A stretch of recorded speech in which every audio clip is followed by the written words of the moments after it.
కీర్తనల గ్రంథం 34వ అధ్యాయము 10వ వచనము.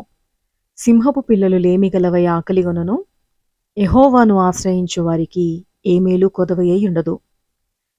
సింహపు పిల్లలు లేమి కలిగి ఉండటం, ఆకలి కొనడం అనేది జరిగేది కాదు. ఎందుకంటే అడవిలో సింహమే కదా రాజు. మరి అలాంటి సింహపు పిల్లలు ఆకలితో ఉంటాయా? ఒకవేళ అవైనా ఆకలితో ఉంటాయేమో లేమితో. కానీ యెహోవాను ఆశ్రయించే వారు మాత్రము మేలు పొందలేక ఉండలేరు అని స్పష్టంగా ఈ వాక్యంలో రాయబడి ఉంది. బైబిల్ గ్రంథంలో అనేక రకాల వాగ్దానాలు మనం చూస్తూ ఉంటాము.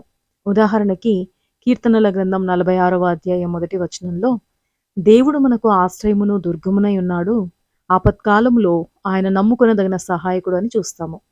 నిజానికి హృదయపూర్వకంగా మనం నమ్ముతున్నామా లేదా ఈ విషయము మనల్ని మనమే ప్రశ్నించుకోవాలి.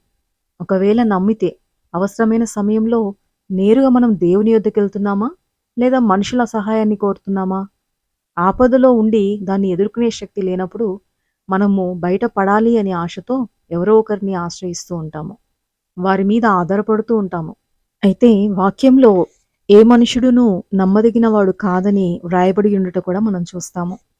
ఎవరైనా మన వలన వారికి ఏదైనా లాభం కలుగుతుంది అనుకున్నప్పుడు మనకి సహాయం చేస్తారే తప్ప నిజంగా మనల్ని ప్రేమించి చేయరు కదా.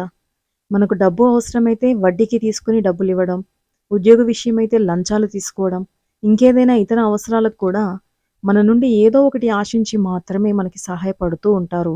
మనం కూడా కొన్నిసార్లు అదే స్వార్థంతో ఇతరులకి సహాయపడుతూ ఉంటామేమో. అంతవరకైతే పర్వాలేదు. కానీ ఒక్కోసారి మన అవసరాలకు ఇతరులను ఆశ్రయించినప్పుడు మనం మోసపోయే ప్రమాదం కూడా ఉంది.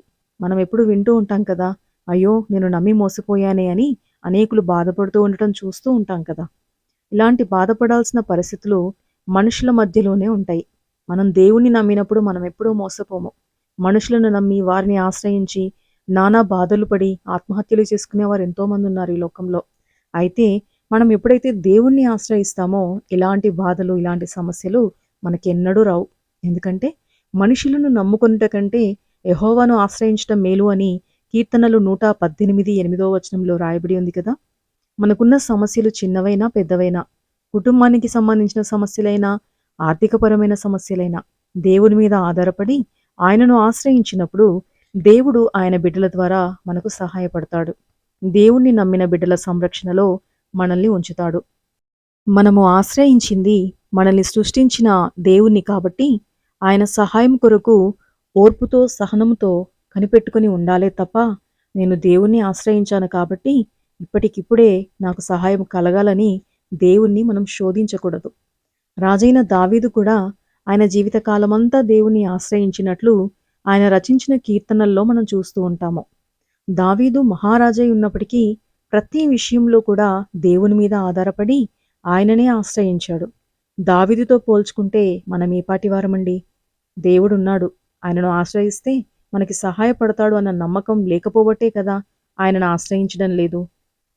కీర్తనల గ్రంథం 62వ అధ్యాయము 1-2 వచనాలలో, నా ప్రాణము దేవుని నమ్ముకుని మౌనముగా ఉన్నది, ఆయన వలన నాకు రక్షణ కలుగును, ఆయనే నా ఆశ్రయదుర్గము అని పలికిన దావీదు వలె మనము కూడా మన సమస్యలలో, కష్టాలలో, మన ప్రతి అవసరతలో దేవుణ్ణి ఆశ్రయించి ఆయన సహాయము కొరకు మౌనముగా కనిపెట్టుకుని ఉంటే మనకు ఏ మేలు కొదవై ఉండదు.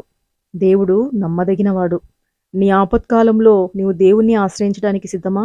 ప్రార్థన. ప్రియమైన పరలోక తండ్రి, ఈ లోకంలో జీవించినంత కాలము మా కష్టాలలో, నష్టాలలో, బాధలలో, ఇరుకులలో, ఇబ్బందులలో, వ్యాధులలో, వేదనలలో మనుషులను ఆశ్రయించక నమ్మదగిన నిన్ను మాత్రమే ఆశ్రయించే హృదయము నాకు, మాలో ప్రతి ఒక్కరికి దయచేయమని, మా సమస్యల నుండి, శోధనల నుండి మమ్మల్ని తప్పించి నీ నామానికి మహిమార్థముగా మా జీవితాన్ని నిలబెట్టుకొనమని ప్రభువును రక్షకుడునైనా యేసుక్రీస్తు శక్తిగల నామంలో ప్రార్థించి వేడుకొంచున్నాను తండ్రి. ఆమేన్.